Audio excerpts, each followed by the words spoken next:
Joining us live right now is Tim Dimoff, President CEO of SAC Security, one of our security analysts here on this morning show. And Tim, this is a scary situation where we are in this country right now. Tim? Tim, are you there? Yeah, sorry about that. That's okay. Ray, you bring up a very important question, and as a country, we have to really look at that. And I can tell you, here's where the shift is happening. Previously, the domestic terrorist groups, which you and a lot of people don't realize, I know you do, but there's over 1,000 different organized domestic terrorist groups existing in the United States, from little ones to local ones to actually very large ones. The internet made this possible and populated the domestic terrorism and the ability for them to communicate and organize and actually do and carry out some things. So the first thing is the organization of it due to the internet is much stronger. Secondly, the domestic terrorist groups, obviously, and the international terrorist groups used to target federal targets.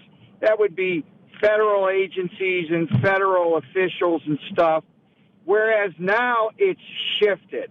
It's shifted to state organizations. I'm talking government organizations, government officials, and also it's starting to trickle down into even below the state level. But right now, it appears that they feel their strength is attacking and plotting and protesting and getting aggressive towards state officials and state agencies in the individual states, because those agencies are not fortified as strong as the federal agencies and political figures. Tim, political platforms, race relations, police reform, is this all going into the formula, the cocktail to say, that is fueling these militia groups, and how strong are they? Yeah, it's definitely that whole mixture that they're looking at and determining, who or what they want to protest or be a more aggressive towards. And every one of those things that you listed are part of it. Here's the other thing that we have to be very cognizant of. When you start talking about defunding law enforcement, the first thing that gets defunded under that ideology of taking money away from law enforcement, the first thing that gets affected by that is the special enforcement units of both the state and local police departments. So when you have money taken away, you're going to see anti-gang units reduced. You're going to see intelligence units reduced, because that's the first place the police departments are almost have to go or forced to go to when they have less money. They can't go and take away patrolmen from, neighborhoods.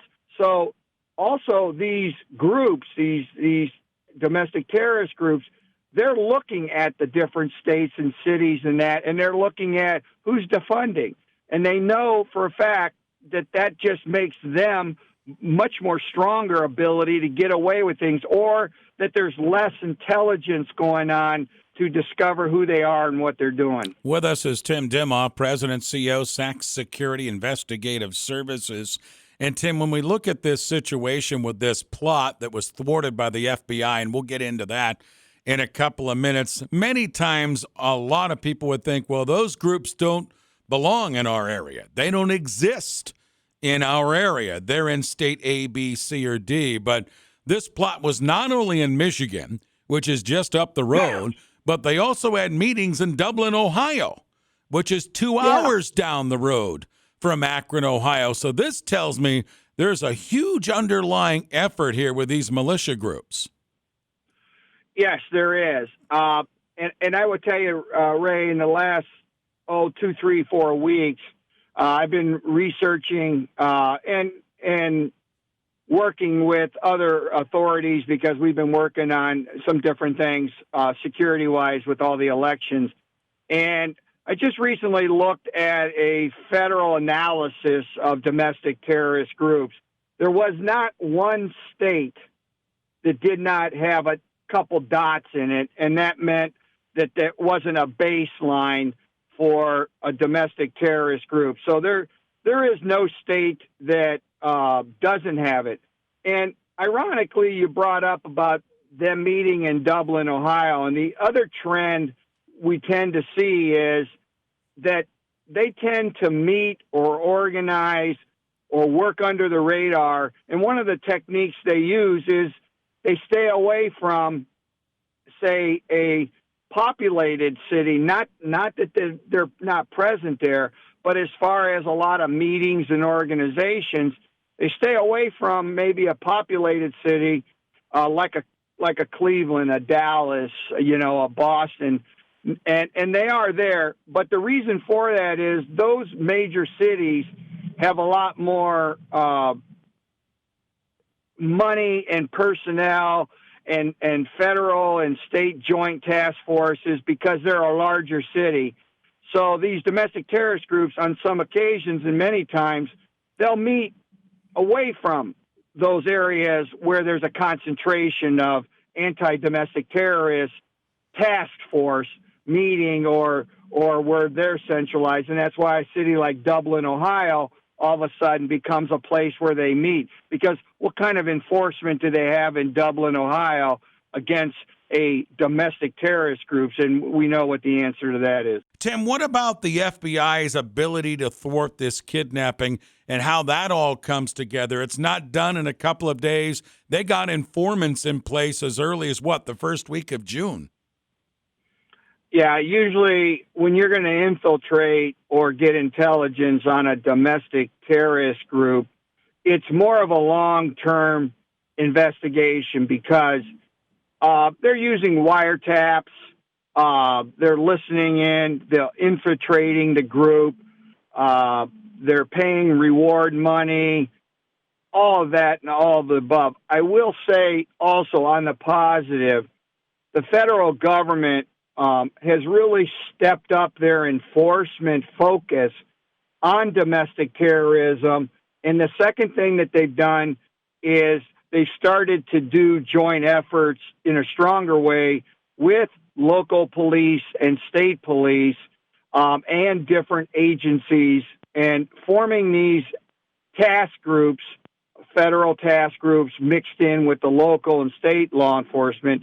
These task groups are very effective in infiltrating and discovering these domestic terrorist groups and being able to really put their thumb on them and be able to monitor them. A lot of these groups are not hell-bent on kidnapping and shooting and killing government officials. They're more hell-bent on causing destruction and intimidation, etc. But they have morphed more towards more aggressive behavior, so they have become a concern. Is it a concern, Tim, as we get closer to Election Day or even after that with public officials? And how is the ante going to be upped as far as security? I imagine those conversations are happening hourly.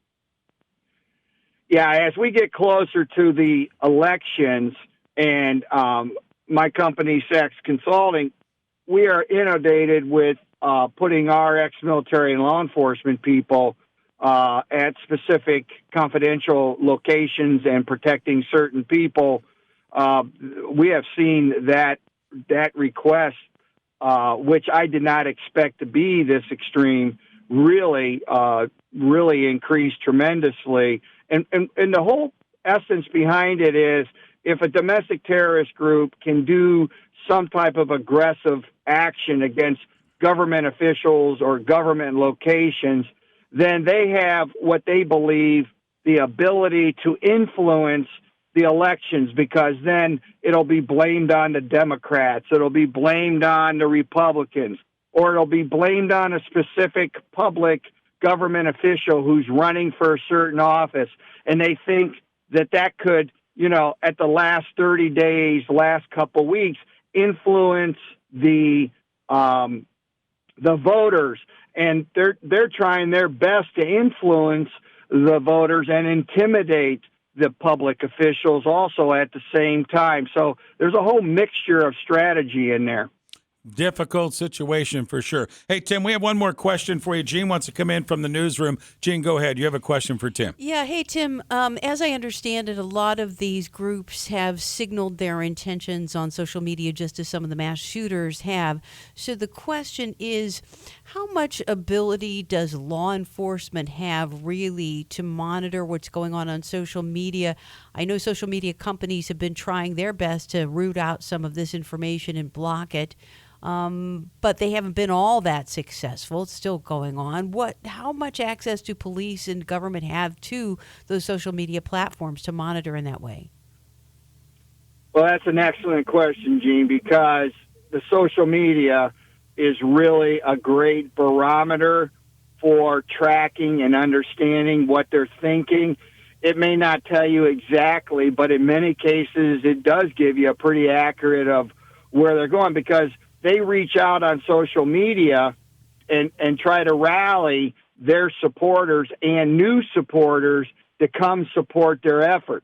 So in doing that, they have to publicly push out a lot of their desires, their meeting places, what they stand for. And because they got to push it out on the public side, they can't do it privately. They can do some privately, but they can't garner new people in larger groups by just, trying to tiptoe through social media. So, number one, the public access of their information, even in a generic form, really helps. And secondly, to your question specifically, the social media sites are very adamant about working with law enforcement, because these domestic terrorist groups and their aggressive behavior goes against the social media protocols that they stand for. And thirdly, the federal government and the state governments also can utilize the legal system and get permission from courts to monitor, such as in a wiretapping. Same thing on social media. They can get those permissions when they produce sufficient evidence that there's enough cause. And once again, with the public display on the internet, on social media, a lot of that gives the government plenty of evidence or potential evidence to go to the courts to get more of what we call the private legal permission to monitor. So it does work out. It is working together, and social media can be a very important tool to preventing this.